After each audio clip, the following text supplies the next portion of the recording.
অসাধারণ টেস্টি একটা fish fry খাওয়ার পরে আমাদের চলে এলো মেইন কোর্স। মেইন কোর্সে আমরা নিয়েছিলাম 2টো মাটন বিরিয়ানি। এই যে মাটন বিরিয়ানি দিয়েছে, একদম মশলা ছাড়া, আর কি সুগন্ধ বেরোচ্ছে।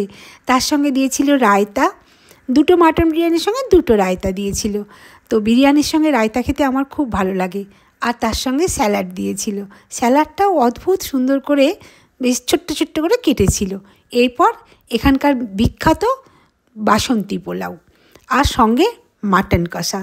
মাটন কষা তো মানে খাবারের জৌলসটাই বাড়িয়ে দেয়, টেস্টটাই আলাদা করে দেয় আর কি।